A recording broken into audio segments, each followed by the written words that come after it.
ومعايا تليفون واقول الو. الو، السلام عليكم. عليكم السلام ورحمة الله، اهلا وسهلا. حابة تقولي اسمك؟ لا. المكالمة مسجلة على الهوا، موافقة بالإذاعة؟ ايوه. قولي لي مشكلتك ايه، اتفضلي. حضرتك انا كنت قاعده بالليل، لقيت بنتي طالعه بتقول لي: يا ماما، اقول لك على حاجه، عمي بيعمل لي حاجات وحشه، بيفرجني على حاجات وحشه. قلت لها: حاجات ايه؟ سامعاني انا حضرتك؟ سامعاكي. يعني ايه كنت قاعدة وبنتك بتقول لك عمي هي بنتك دي قد ايه؟ عندها 5 سنين، هي بتقعد تحت مع جدتها، فلقيتها طالعه لي اه. بتقول لي. اه. بقول لها: الكلام ده امتى؟ قالت لي: بقاله كام يوم. هو بيفرجني على فيديو قليل الادب، واحده وراجل. بقول لها: وبعدين؟ قالت لي: بيفرجني يعمل زيه. قلت لها: بيعمل زيه يعني ايه؟ قالت لي: هو قلع لي البنطلون ومش هينفع يا دكتور اقول ايه اللي حصل يعني اه. بايده حضرتك. اه. اه. اه. فبقول لها: هعمل ايه؟ قالت لي: بيحط ايده. قلت لها: طب في دم نزل ولا حاجه؟ قالت لي: لا يا ماما. عملها مره ومره. مرتين؟ اهو. هو متجوز ولا قد ايه ده؟ لا، عنده 20 سنة بس، ولا تعبان ولا أي حاجة، يعني مفيهوش حاجة. انتوا في بيت عيلة؟ اه. لا حول ولا قوة الا بالله. وانتي لما عرفتي عملتي ايه؟ قعدت أعيط، قلت لباباها. باباها أكيد باباها كان مصدوم، مش مصدق، يقول لي: ازاي ومش ازاي. وباباها وجدتها جاب ما البنت صدقتش. وسمع منها؟ سمع منها، واللي بتعيده بتزيده، امم. يعني مش بتتلخبط. فنزلت تحت عند جدتها، ما رضيش ينزلوني. نزلت تحت عند جدتها، طلعوا لي تقول لي: ماما انا بكذب عليكي والموضوع ده اتقفل خلاص. بقول لها: تكذبي عليا ليه؟ قالت لي: انا قلت كده عشان اخليه يتضرب وخلاص يا ماما، بقى الموضوع اتقفل. تيتا قالت لي: اقفلي الموضوع ده وانا هخرجك. اه، يعني هي خلتها تغير الكلام. وطبعا هي طفلة، واحنا لحد دلوقتي تايهين، ما مش عارفين فين الحقيقة. بس بس فلما ازاي هتكون باباها بتكذب وبتحكي تفاصيل؟ يعني ازاي هتكذب؟ تفاصيل بتحكي تفاصيل واحد تفاصيل. متجوز واحدة. واحد قابل واحدة، شاف واحدة، واكيد هي ما شافتش مشهد زي ده قبل كده. لا، وانا يا دكتور ولا بوجهها حضانة ولا دروس، ولا بمسكها تيك توك، كنت ولا بتمسك بتسيبيها حاجة عشان ليه؟ كنت تشوفها. بتسيبيها ليه؟ لا حول انا ولا واحده قوة قاعده الا تحت بالله. مع جدتها ومع عمها، ما جاش في دماغي ان عمها يعمل حاجه زي كده. وعمها حد واجهه وعرفه؟ بصي، هو اخوه اللي هو جوزي نزل. جوزي طلع لي يقول لي: كان مصدق بنته. لما طلع لي قال لي: بنتك بتضحك يا ست الهانم، بنتك بتقول اي كلام. قلت له: بص، انا هقول لك كلمتين، انا واثقه في بنتي وعارفه ان هي مش بتكذب، بس انا هقول لك كلمتين. اخوك ملوش دروع عندي خالص هنا، وانا ما انزلش تحت عنده تاني. حقي ولا مش حقي؟ قال لي: حقك. هو مصدق بنته، هو هو مصدق عارف بنته، الحقيقة. هو عارف ان ده بس هو مش حاجات ما قادر يقول ينفعش لي. يبقى فيها كذب. دي بنت حاكية هو مش تفاصيل. قادر. هو مش قادر يقول لي اه. اخويا عمل كده. امم. بس انا بقى منعت بنتي من تحت، منعت نفسي، بقيت عايشه في حالي. وهو نفسه بقى ما بقاش بيكلم اخوه. بس انا بيني وبين نفسي حاسه ان انا برضه متضايقه من الموضوع زي كده. طبعا. طبعا. طبعا لازم تتضايقي.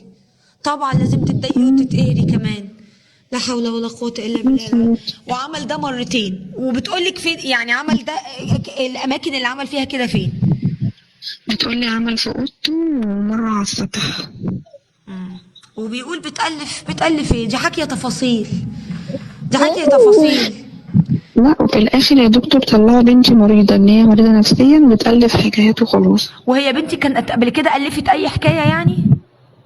انا بنتي طيبه جدا وذكيه جدا وعارفه كل حاجه، بتعرف ان ده كذب وده مش كذب، بتعرف وما ان ده ينفعش تأليف 5 سنين وده مش تألف تأليف. مشهد. ما ينفعش يا خمس دكتور، سنين ده بتقول لي تألف حاجات، تقولك في واحد كان في المشهد ببوكسر انت ومراته. عارفه يا دكتور، اخر كل ده يقول لي ايه؟ يقول لي: تلاقيها شافتك انت باباها. قلت له: ما انا عبيطه يعني انا. امم. انت عندك ولاد تاني؟ عندي بنوته عندها 6 شهور. لا حول ولا قوة إلا بالله. لا حول ولا قوة إلا بس بالله. انت بس يعني هي انت بتقولي ده حكيت لك المشهد اللي شافته بعينيها؟ بتحكي لي حاجات يعني مش قادره اوصفها لك. لا حول ولا قوة إلا بالله. بس انا بحمد ربنا ان، بس في حاجه بقى انا ما ضربتهاش. هل انا كده تصرفت صح ان انا ما طبعا ضربتهاش؟ انا طبعا باباها. تضربيها ليه؟ دي طفلة، هي فاهمة حاجة؟ انت تضربيها هي؟ احنا نسيب اللي عمل المصيبه ونضرب الطفله؟ طبعا تضربيها ليه وتخوفيها ليه؟ ده الحمد لله انها هي بتثق فيكي وبتحكي لك لا وما بتخافش والبنت منك. بيقولوا لي من بره، مين اللي بيقولوا لي بيلومك؟ هما بيقولوا لي بنتك بتكذب، وهي ما بتكذبش. طبعا بنتك ما بتكذبش، بنتك ما بتكذبش، ومفيش طفله 5 سنين هتكذب في مواقع زي دي وتقول تفاصيلها. عايزه اقول ده لك هم اللي عايزين عايزه يقولوا كده اقول لك يا عشان يداروا دكتور على انا بنتي المصيبه. بتصلي. عايزه اقول لك بنتي بتصلي، بنتي حبيبتي انا انا قاعده مش محتاجه تقولي وتقول لي ده، دي لي طفله، وحتى لو ما بتصليش، وحتى هي اولا لسه غير مكلفه، وحتى لو ما بتصليش دي طفله حبيبتي. واحنا يا دكتور اصلا احنا انت يا ما دكتور بتتكلميش اصلا عن واحده عندها مش 25 سنه فبتقولي لي مميزاتها، دي طفله. يعني ايه يعني طفله؟ هي ما يعني بتنزلش ايه الشارع. طفله هتكذب وتقول انا شفت مشهد لفلان عامل كذا وبيعمل في فلانه كذا وعمه عمل كذا مرتين، مره في الاوضه ومره فوق السطح، وفعلا. لا وجابت لك يا دكتور وبتقول لبابا يا بابا جاب الفيديو من التطبيق ده اللي هو جوجل. هي عايزه تعرف منين جوجل، تعرف منين شكله. ولما طلع معاها السطح فعلا كان بياخدها وبيطلع السطح. بس كانت بتقول لي بطلع اعمل الحمام، اذاكر الحمام، يعني ما ده كنتش كان باجي في بيتكرر دماغي. صح؟ يعني ده كان بيحصل. هي كانت بتطلع معاها الحمام بس يبقى هو ازاي كان بتكذب؟ يعني ده فعلا بيحصل، يبقى ازاي بتكذب؟ يعني ولو لما بتكذب تكذب يا هتقول دكتور مرتين؟ هتكذب في حاجه زي كده. يعني لو بتكذب هتقول مرتين؟ لا وبتقول لك ايه مره لما نزلت اجيب مكرونه وحواوشي فاكر وواجهته، ومره لما نزلت اجيب ايه اشوف تحت في فول اكله. يعني هي في يعني حاجات واجهته يعني كمان. واجهته وهي يقول لها بس يا بنت، حتى هو لو واثق من نفسه كان طلع قال لباباه. يعني مامته واخته قالوا لي ما تقوليش لباباه. يعني انتوا لو لو واثقين في حماكي. ابنكم. اه حسبي الله ونعم الوكيل.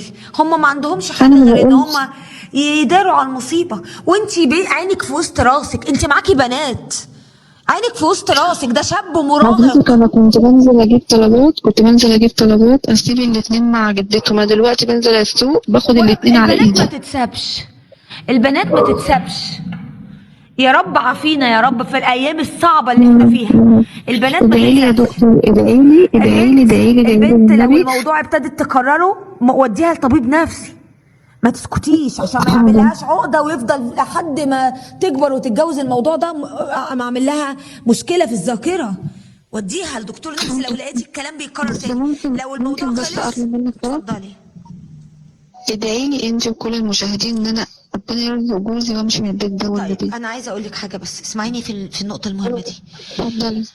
انتي لازم تشوفي بنتك وتتكلمي معاها، لو جابت السيره تاني والموضوع مأثر عليها وبتتكلم لازم تشوف طبيب، تشوفي لها طبيبه. لا أو لا طبيب. الموضوع عادي خلاص، انا الموضوع بعرف اجيبها اتنسى وخلص خلاص. بجيب لها لكن حاجات حلوه وباخدها معايا لو وبحاول انسيها حتى بتحكي هي. لحد بتتكلم تاني فيه بتكرره، لا لا الموضوع لو في خلاص. ذاكرتها هيعمل لها مشكله وهتفضل المشكله دي هي معاها قالت لما لي تكبر.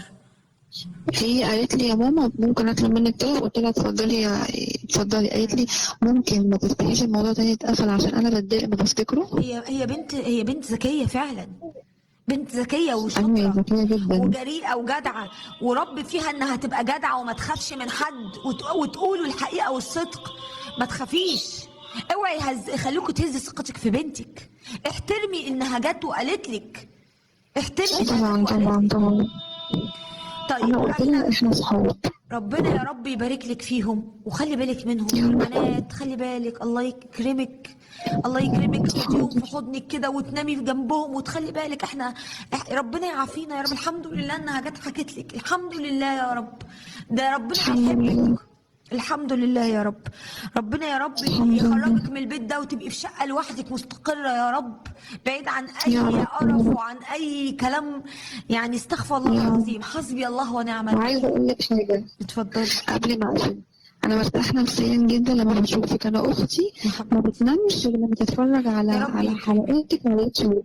يا رب اختي ما يريح بتنامش قلبك. كده وتروح النوم، ومع ان اختي عندها 24 سنه ما بتنامش غير لما تسمع قصصك على اليوتيوب. ربنا يريح قلبك وقلبها يا رب ويبارك لك في والله العظيم بنوتك. الحجاب، عايزه اقول لك الحجاب يا حبيبتي الحجاب خلاكي ملاك والله العظيم. الله يجازيكي خير يا رب، الله ربنا يا يجازيكي رب خير يكون يا رب كده يسعدك يا رب، ويهنيكي ويخليكي ويسعدك وبناتك ويخليكي كده يا وتشوفيهم رب احسن الناس، ويبعد عنهم ولاد يا الحرام، رب ويحميهم هم وكل بناتنا يا رب. يحمي يا البنات رب يا ويحفظهم حبيبتي ويسترهم يا رب يا رب. يا ربنا يا رب يا رب. حبيبتي. الحمد لله، الحمد لله ان الموضوع اتعرف، وربنا يبارك لك في بنتك ويحفظها لك وان شاء وشكرا الله. وشكرا على اهتمام من حضرتك يا حبيبتي ده انا اللي بشكرك، وربنا يبارك لك في البنوته يا رب، ربنا يبارك لك فيها. حبيبتي حبيبتي ربنا شكرا. يخليك. البنات ما بتتسابش، ولا بنأمن ان نسيبها، ولا مع جدة ولا مع صاحبتي ولا مع اختي ولا مع جارتي ولا مع خالتي.